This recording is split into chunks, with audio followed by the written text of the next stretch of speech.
Welcome to the Novel Universe with Dawn and Ashley, book club buddies who love to read YA fiction. We'll discuss the good, the bad, the ugly, and oh my gosh, we need to talk about this right now. I'm Dawn, the criticizer of books. And I'm Ashley, the fantasy architect. So grab something sweet or salty and join our universe.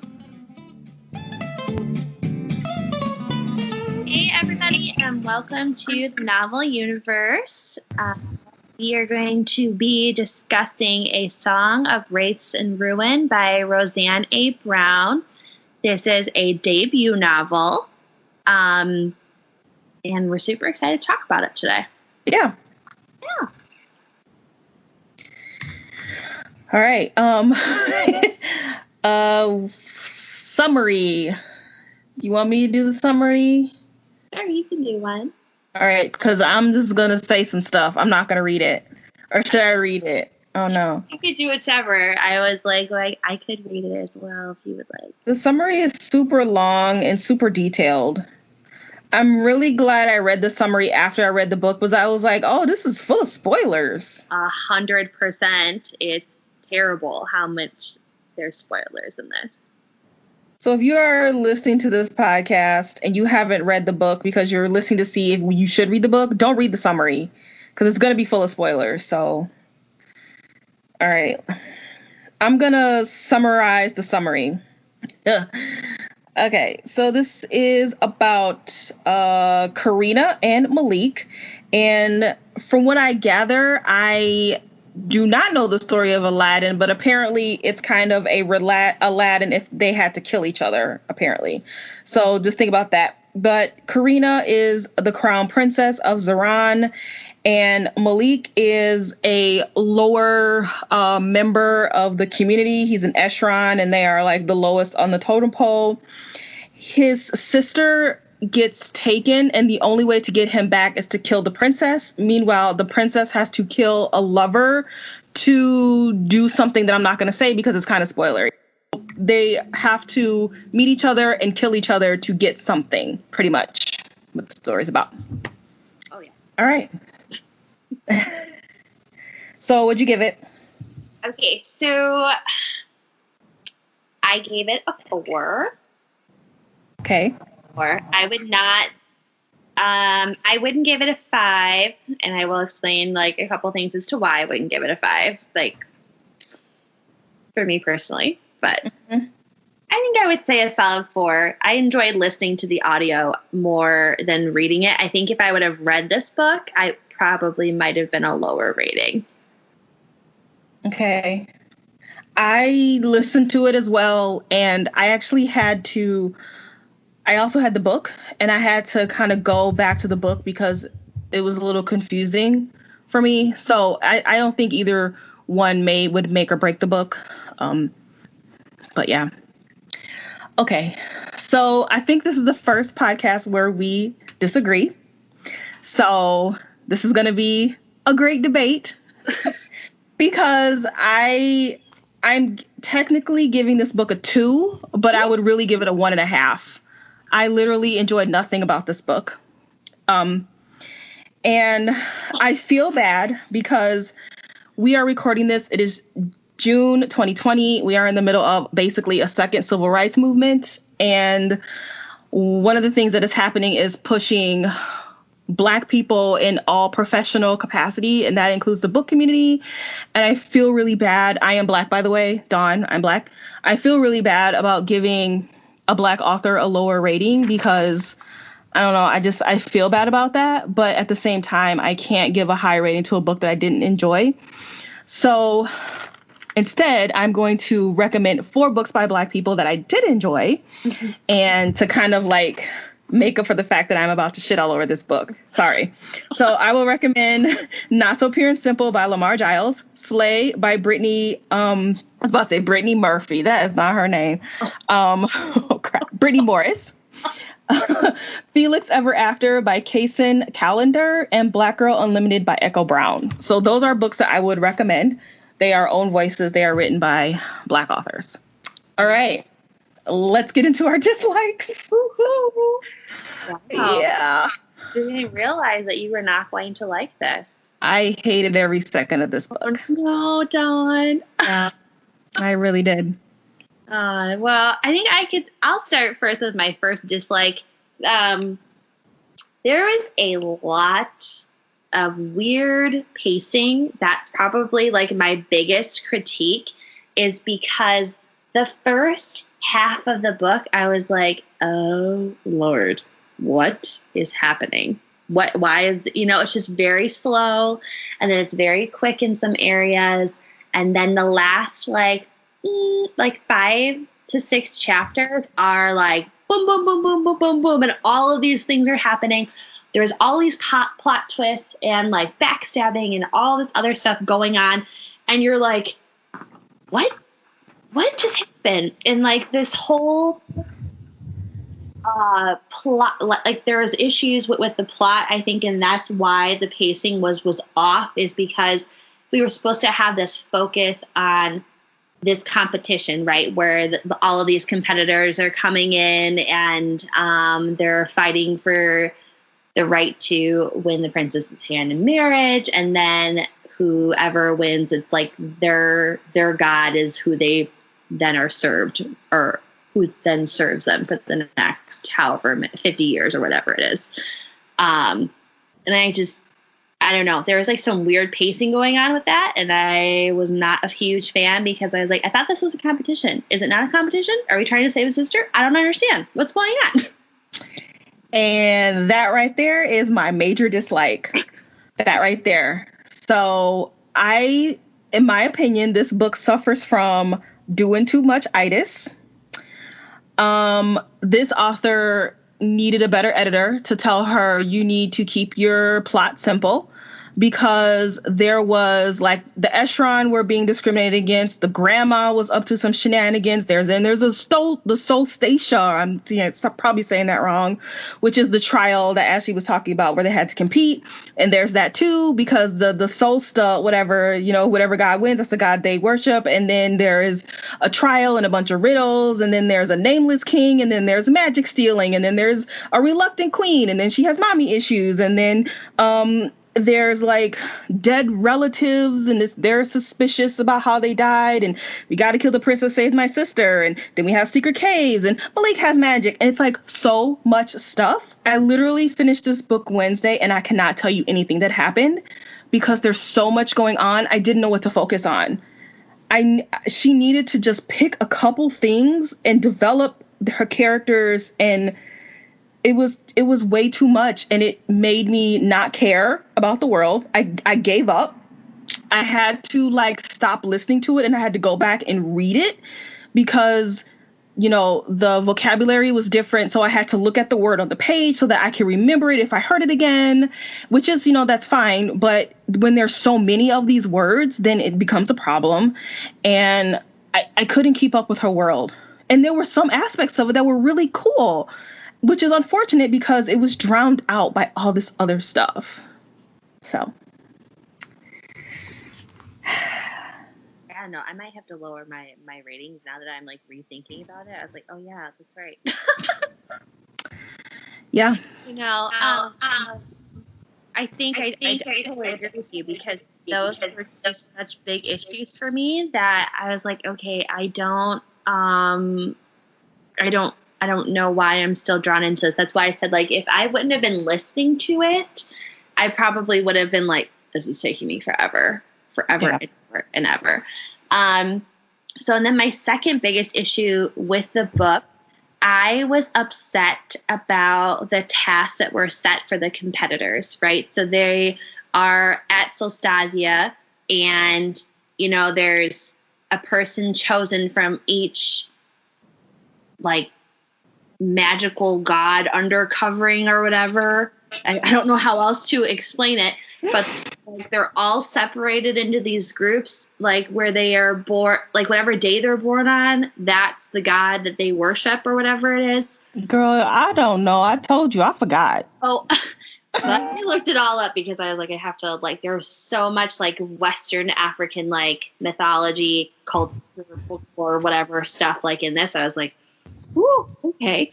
But that was my second biggest upset, was that we're supposed to have this competition, and there's 3 different trials, And I just felt like the trials were not as intense as they should have been.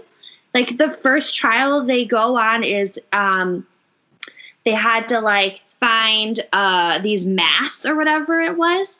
And I'm like, they're just finding a mask? Really? And then if you just don't get it, you're just eliminated? Like, that's it?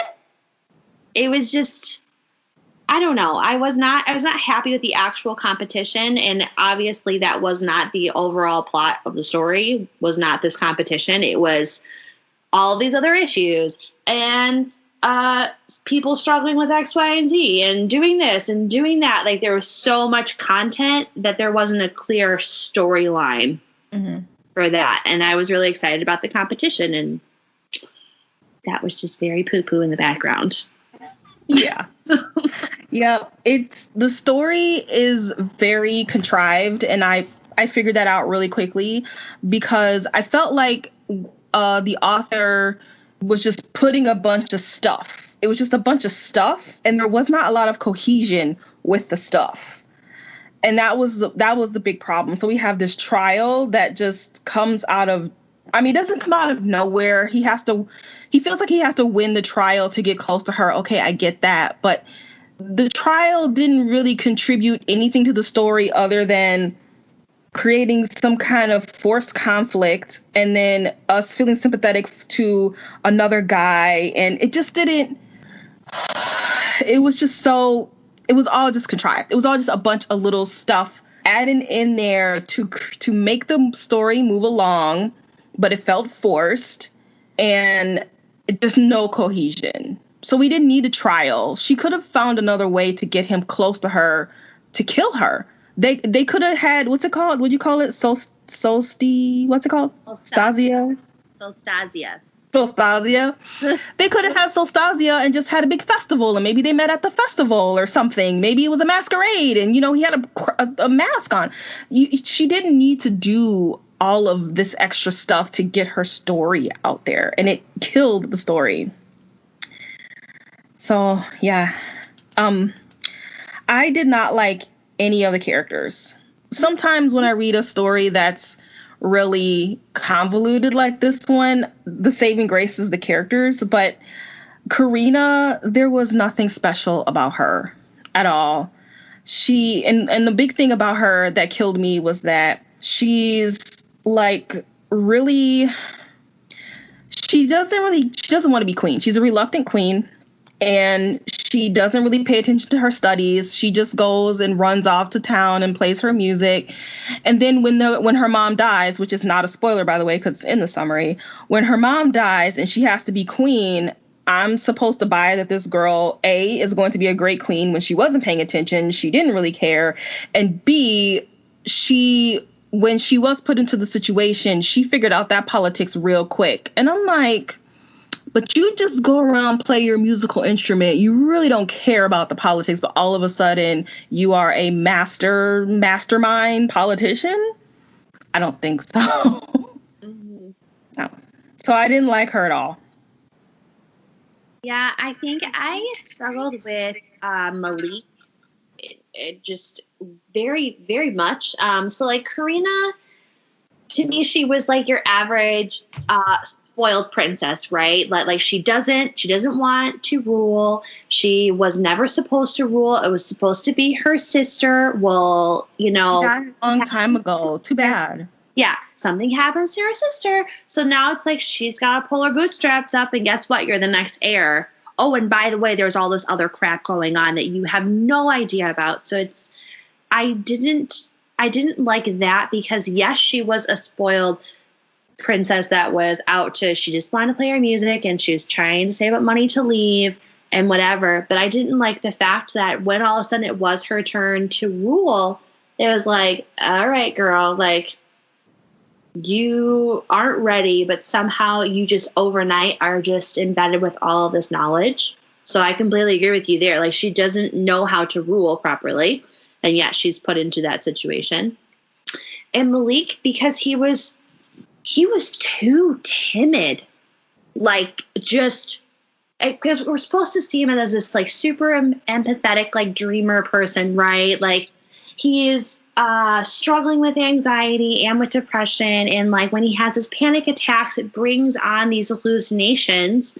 And it's like you're supposed to feel for him. You're supposed to be like, oh my gosh, like that's terrible. Like there are people who literally struggle with that every single day. And I loved that particular use of his illness, basically. But I didn't like his character. Like he wasn't where he was supposed to be with the trials, and somehow he's always getting in trouble. He's always doing the wrong thing. And it's like, but I'm not rooting for him to get together with her at all. And he was a whiny bitch. I'm like, dude, if you don't stop crying, I mean, hey, I'm not into that. Oh, crying is weakness. No, I don't think that. But oh my God, man, we're still crying at the end of the book. Can we stop with the crying already? He killed me. He got on my nerves so bad. I liked his little 6-year-old sister better than him. She was funny. He was awful. I didn't like how he used his older sister as his crutch. He used her to center him so much. And I'm like, I don't like you as a character. You are too meek and like just, hiding under my shell. I would much prefer when no one saw me type of a thing. Yep. So, yeah. I would agree with you there. I did have a little bit of issues with those two characters. Big time. I also thought there was insta-love. This book really relies on their romance, and it was insta-love. I didn't buy it. I didn't like either of them, so I didn't care about their romance.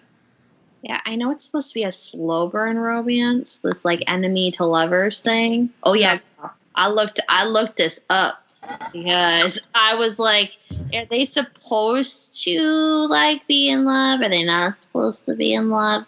I don't know. And so because I looked up an interview with Roseanne, and it was supposed to kind of symbolize this slower burning romance. I was like, this is what?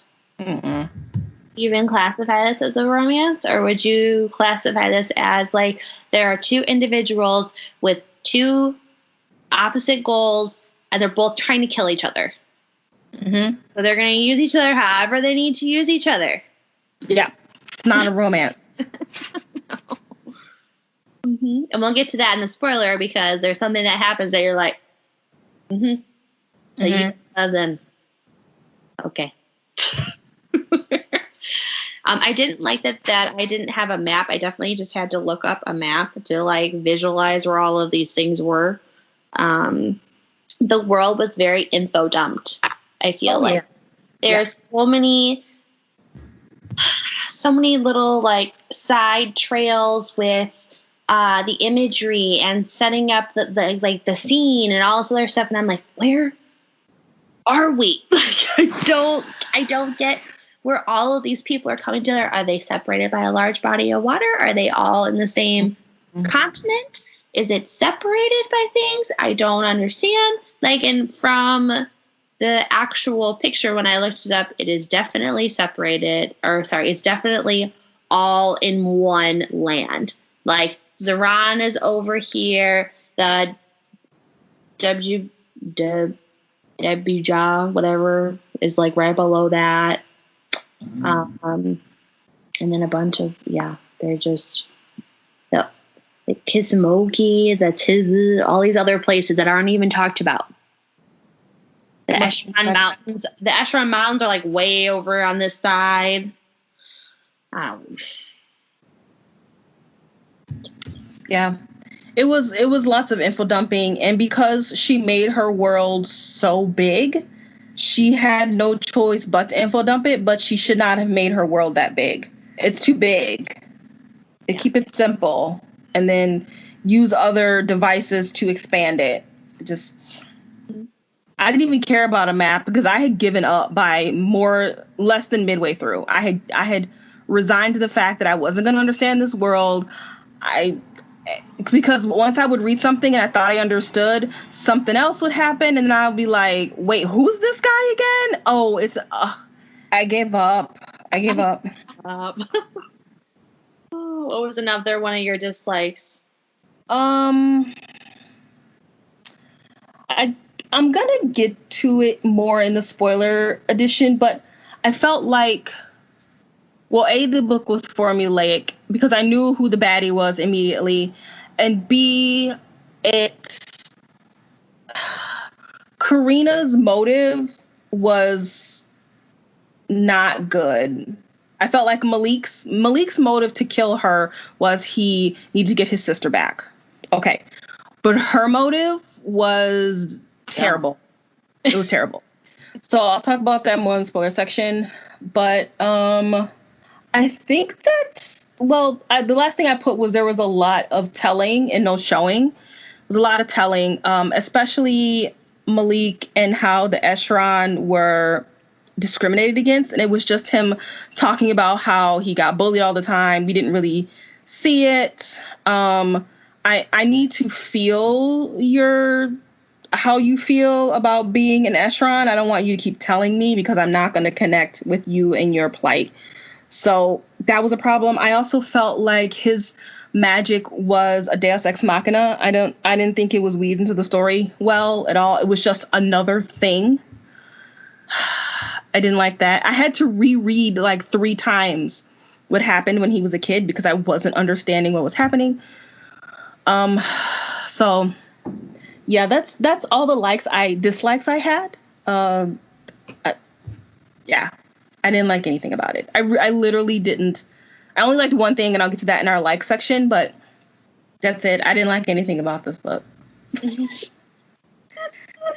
I had a couple likes. Okay.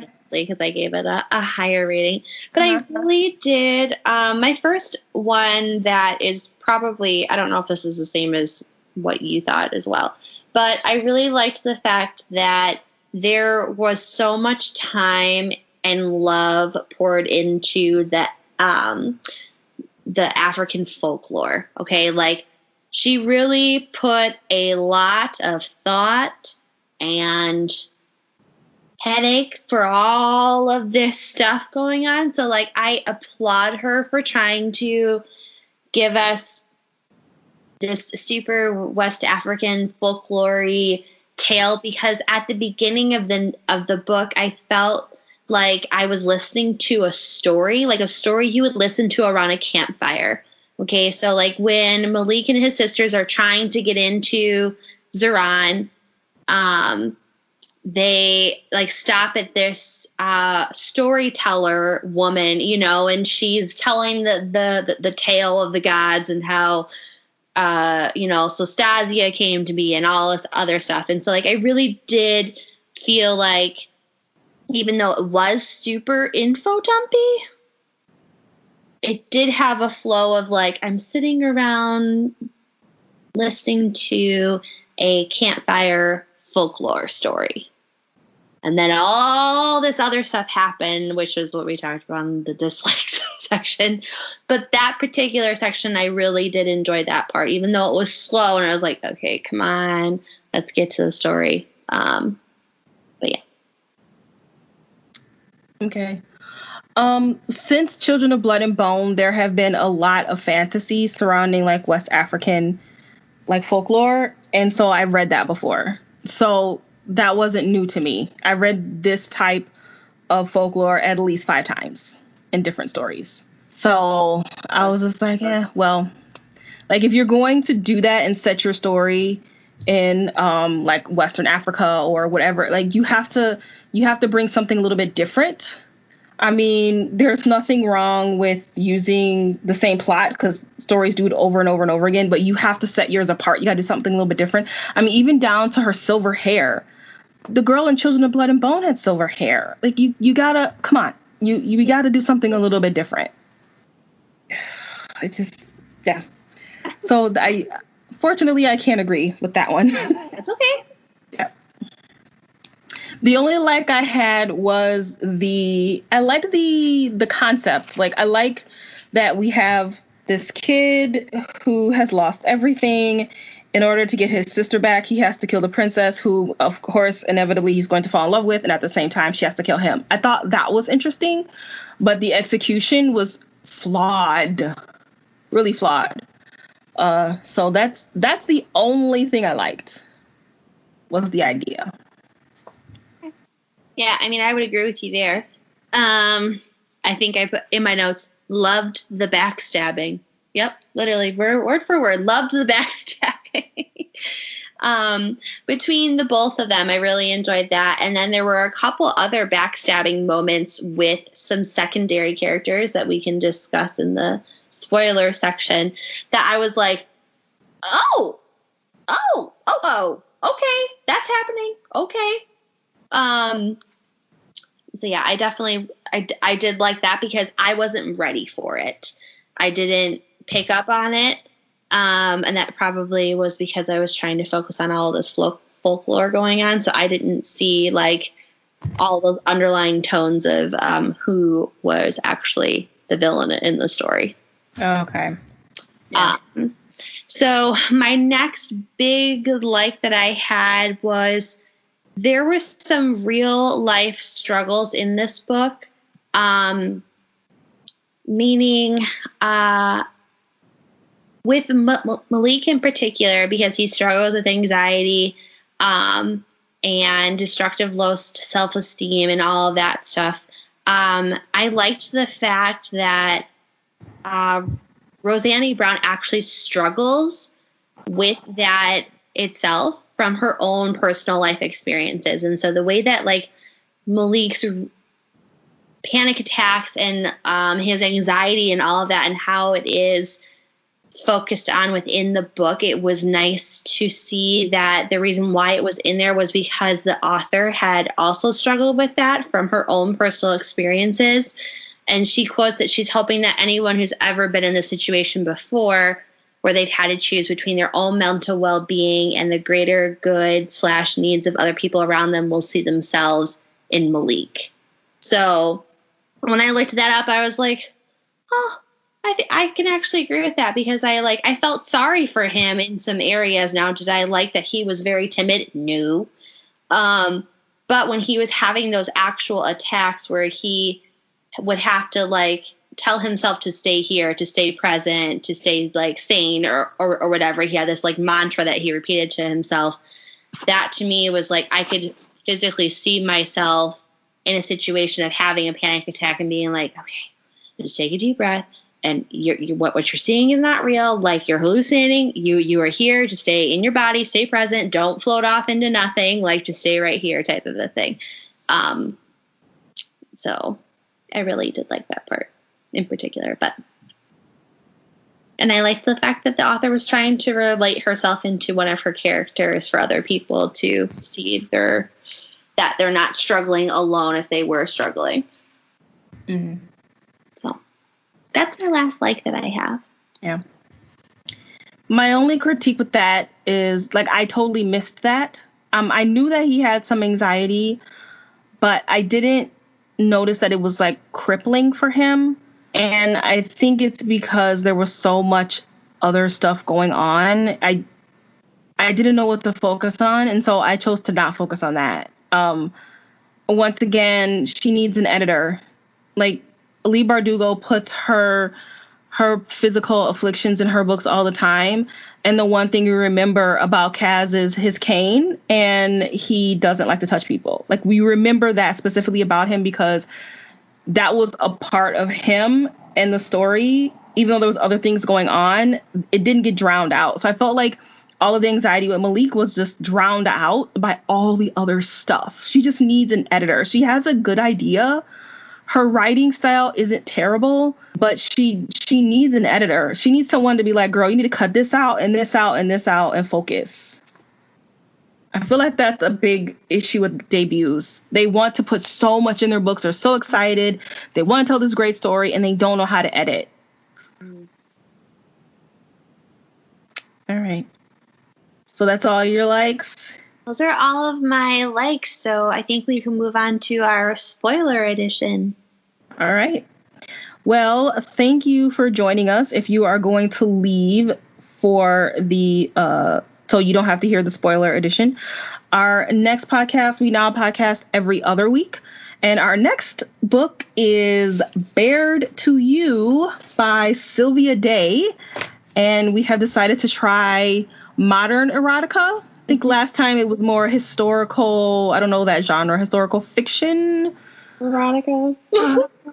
Yeah, so now we're going to do like modern day. This was written immediately after 50 Shades of Grey. So yeah, we're going to be doing that next. So if you've read it, join us. If not, read it and join us. Other than that, we'll catch you in the next podcast. If you are staying with us for the spoiler edition, we are starting in 5, 4, 3, 2, 1. 5, 4, 3, 2, 1. I'm going to let you lead this, and because I don't, I don't have much to say, so I'll let you go. I really wanted to talk about the fact that, okay, so when Karina comes into power, right? So her mom has been assassinated, and she's wanting to basically resurrect her mother from the dead because she's like, I can't do this at all. Like, I'm not fit to rule. I don't want it. I don't want to do it at all. And then she basically gets put into her queenliness spot and is like, well, you ain't got a choice because you're all we got right now. And so she's like, all right, well, little do you know that I'm sneaking around talking to like, you know, a bunch of psychics trying to raise my mother from the dead. And I'm going on this crazy manhunt for all of these crazy items. She most definitely rigs the competition. Okay, so this whole Stasia competition that's supposed to be the sacred thing, and they're all chosen, you know, to compete or whatever. Malik basically, I think it's he wills his want into being a competitor. And so I didn't quite agree with that little point right there because I was like, how did he just like will himself to be chosen? Okay. Don't know. How do we just go, if I think about it hard enough, I'll get chosen because, you know, the great whatever that being was, Karina's grandfather, who's like some crazy old dragon thing. I don't know how to explain him. You know, it's like, you have to get close to the princess to kill her. And in order to do that, you need to become a competitor in Stasia. Okay, so I'm going to just will myself into this little position here to then get chosen. And then Karina ends up just rigging the whole entire competition to who do I want to die the least. Okay, so whoever I don't want to die the least, I'm going to save them. But yet she's faced with the two people. One is her new potential romance, so she always just keeps running into this guy because he's always there because he's trying to kill her so he can get his sister back. You know, and then she's got her old lover that she ends up marrying. And it's like, what? And then she can see herself with him? What? But she didn't want to be with him? I don't understand. And so this whole entire competition, I'm like, nothing is left to fate. Everything is rigged 110%. And I was like, not okay with that. Because it was all about whatever she wanted, she chose to get because she's trying to gain the heart of a king. And in order to have the heart of a king, you have to marry a boy who becomes the king, and then you have to kill him to get his heart. This whole entire thing. So, yeah, I heard this whole neurocluency or whatever, wanting to bring her mom back to life and all that stuff. It was just like, what is happening? Well, this is what I was saying in the spoiler-free edition when I was saying that Malik's conflict makes sense. His sister has been taken. The nameless king needs to get back in power. He finds a weak guy, and Malik, he takes his sister. In order to get his sister back, you have to kill the queen. And he's desperate. His motive is understandable. Hers, on the other hand, is shit. And here's why. As the reader who has read many books, basically I can figure out that at some point Karina is going to figure out that, you know what? I don't need my mommy, who I never liked from the begin with, to resurrect. I don't need to resurrect her and kill someone to do it, to be queen. I can be queen. I know that's going to happen. So it kills the story for me immediately because I know it's going to happen. I don't care about all the other bullshit that's going on in between because I know eventually she's going to come to that realization, which she does, and then what? So she doesn't have a really strong motive here to kill anybody. I don't care about her story and trying to kill him because I know she's not going to. So that right there just killed it. It killed it from the beginning for me. And I just kind of stopped caring because, once again, I knew that at some point she was going to grow, because this is her opportunity for her character to grow, to be like, oh, you know what? I can lead myself. I don't need my mom to do it. So I hated all of that. Oh, that to me was the lamest come into your moment type of thing. Like, she just all of a sudden just grew overnight. And it all happened the moment she married to, what's his name? To something. I don't remember his name. Okay. The boy that she chose to marry over Malik, so then that way she could kill him, whatever. Mm-hmm. And she has this realization moment after they've like sealed their union, and she can now see like kiss with him and like, oh, I can rule and it's fine. And I'm like, what is going on? Because the whole entire time she's been pining to kill someone so she can get this last bit of materials to resurrect her mom. And it's just like, honey, you can't raise someone from the dead. It don't work. They're dead. Oh, honey. Oh, it don't work like that. Yeah, even in fantasy, it don't work like that. Once they're dead, they're dead. And they've been dead for a while. Yep. And it wasn't even like she tried to do this like overnight. It was this whole week-long process. And I'm just like, the body, the soul is gone. There's nothing left. Mm-hmm. And I'm like, you're going to some witch doctor that's like, oh, if you get these 3 items. I'm like, what type of crap are you buying into? No. Mm-mm. I don't know. And everybody knows that in every book I've ever read, with the exception of maybe Gideon the Ninth, necromancy is bad. It is. It never ends well. We all know it. We've all read a fantasy book. Necromancy is bad. No one likes the necromancer. Mm-hmm. And sure enough, the sister comes back as a psycho. Oh, well, here you go. It's like, come on. Come on. Not really her. It's a demon inhibiting her body who wants to live. Of course. It's necromancy. Have you seen The Mummy Returns? Hello. That's exactly what happened. You just unleash this beast. I was so mad about that part. So, okay, let's talk about Fareed, okay? So this Fareed dude is like secondhand advisor to the queen. He was brought in because he was orphaned when he was little, has been raised like a brother. He was in love with Hanan, who was Karina's sister, but Hanan dies in a terrible fire. Okay, and so all along, he is trying to do the same exact thing as Karina, but he's trying to raise Hanan. But you know what? His motive was way stronger than Karina's. Oh, I know. He loved her. He loved her. I know. And he hated the mom and everything she was up to. So his motive made so much more sense than Karina's did. Mm-hmm, mm-hmm. But I did not pine him as someone who was like psychotically, influenced by necromancy. Like, what is happening? Because to me, he came off as like a super well, calm, collect guy he just lost the only mother he's ever like known in his life right now. And now he's left to rule with the sister that he did not want to be with because the one that he wanted to be with is now dead. So I could understand his bleeding, broken heart when like the queen dies and all this other stuff.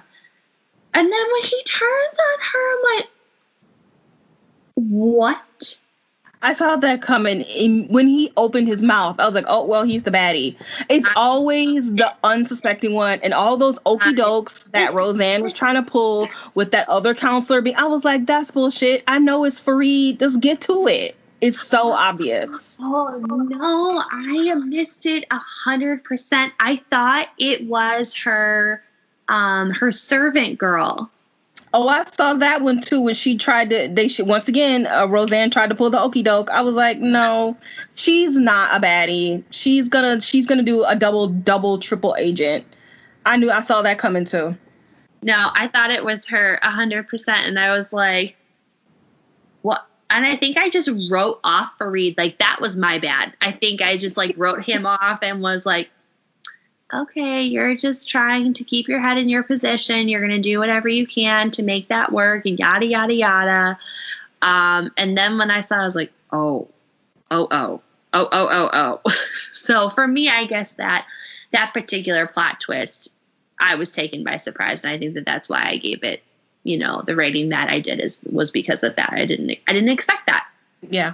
But I also didn't like that, like, it wasn't just Fareed as the villain. It was also her great-grandfather that was, like, pissed that his wife, who was the goddess of whatever,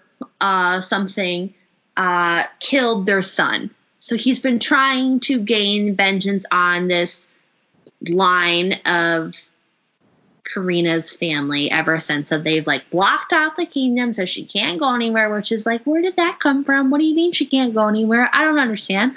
Why is there some hidden pathway underneath this whole entire city that she finds out after her mom died, before the night that her mother dies is the night that she learns about her history as a Zerardian. And I'm like, No.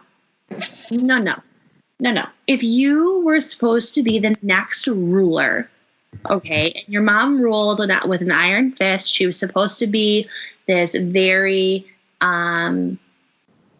uncomfy, like, character, right? Like, you don't love her, you're not emotional for her, she's supposed to be standoffish, and then it comes found that she's so in love with her daughter and that she really wanted the best for her and she's on her side, and her heart was just broken because her husband and her daughter died because, it was really Karina's magic that did it. Sorry, what? Karina has magic? I don't understand. Yeah, but you're just proving my point of the doing too much itis. Mm-hmm. So I knew something was going on with Karina because she had consistent headaches. Oh, yeah. Consistent headaches. And mind you, we just read House of Dragons by Jessica Cluess, okay? Like, and so when I was hearing about these headaches and this tension building up, I'm like, she got magic. Where's it coming? Mm-hmm. Where's it coming? And then we kept bringing about, like, the death of her sister and her dad and whatever and all this stuff. And I'm like, so she killed him. Okay. Like, that to me wasn't a big surprise because everyone disregarded her anytime it was her headaches came up, and they were just like, oh, you need to go lay down before you kill somebody. Do you know what they're thinking? You need to go rest a little bit. And then there's like this hidden lost people that have like the marks on them and all this stuff. What was her general's name? What was her name? That, like, I want to call them like the Black Knights, but they're not the Black Knights. Once again, I don't remember anything. That, like, take her away at the end of the book and they're like, oh, you're going to go live with your people who actually have this power. What?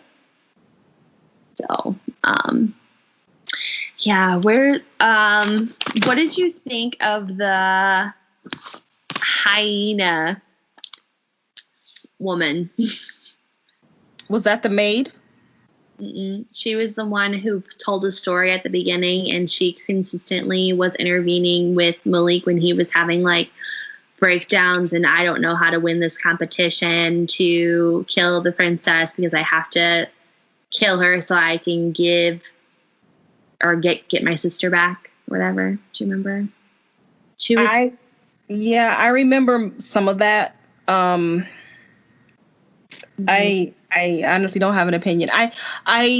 He got a lot of help, which, I mean, I guess he would need help. He doesn't know anything, so he has to get it from somewhere.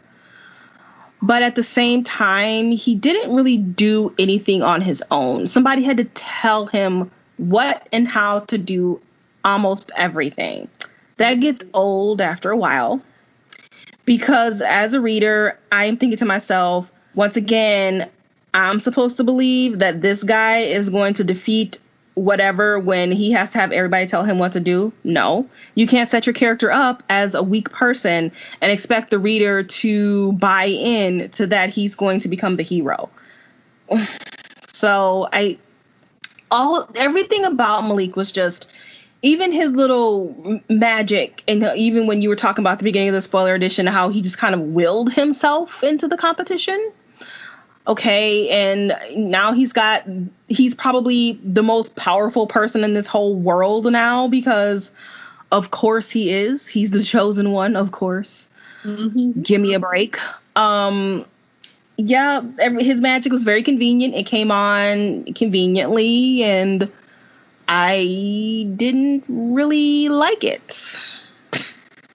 Yeah, and that was another thing too, is that like I understand that I think what she was trying to do, Brown, I think Brown was trying to make it so his magic was seen as him defeating his anxiety. So like the things that used to plague him before were now his greatest strengths. Like I see like why that happened. I get that, but I didn't feel like that was gained from his own personal experience because he had someone consistently holding his hand and telling him like, you might want to do this. You might want to go over here because this is what's going to happen. And then like the Wraiths just start helping him all of a sudden when they've done nothing but inflict pain before and fear. Like that to me didn't make any sense. Like they're just all of a sudden going to help him, and then like there's this one scene with him in the hyena where he learns about this hyena lady when she tells him that if you're unhappy with this ending to make a new one. And like there were some good quotes like that throughout the book that I did appreciate because I didn't feel like we were sitting next to someone having a conversation in like our day and age. Like it was well written in those moments because I was like, oh, well, if you don't like it, then just change it. Like, and she's trying to teach him like, just because a story has been told doesn't mean that it always has to end that way. Like you are the one who can change your future and whatever. And like, okay, I get that. But I didn't like that he always just had exactly what he needed in that moment. The one part I did enjoy with him struggling with what he was given and what he wasn't given was that he actually stabs her. Like, I was very happy that he stabbed her. It wasn't like, oh, I can't believe he did that. Isn't he supposed to love her? I was like, yes, finally, a good character is actually following through on the plan that he was set out to do. Regardless of his feelings for her, he was ultimately trying to get his sister back, and he would do whatever it took to get her back, even if it meant that he had to die himself to do that. And so like that, I was like, thank you so much for not making this, I love them too much. I don't want to kill them. He stabs her. And she should have died. But the whole power over the city was like, oh, you ain't going to die because you're like the heiress here. It's fine. Like, we've got like special healing powers. And like that whole thing happened. And I was like, whoa. But that part I was very, very happy about. And I know some people are like, oh, I can't believe he stabbed her. Oh my goodness. Like, I love him even more. I'm like, no, he's just stabbing her because he wants his sister back. Yeah. He doesn't actually love her right now. So. I think I had one more other quote that oh my gosh, I was laughing so hard at this line. And this was towards the end of the book, and the hyena is now talking to Karina, which somehow now she's speaking to Karina, which I don't even remember how that happened. But her words to her were, "You look like someone pissed in your favorite watering hole." And I'm like, what is this, the Lion King happening right now? Oh, I was laughing so hard, and I don't know why it was funny, but it was like there were some really well-written parts of this book.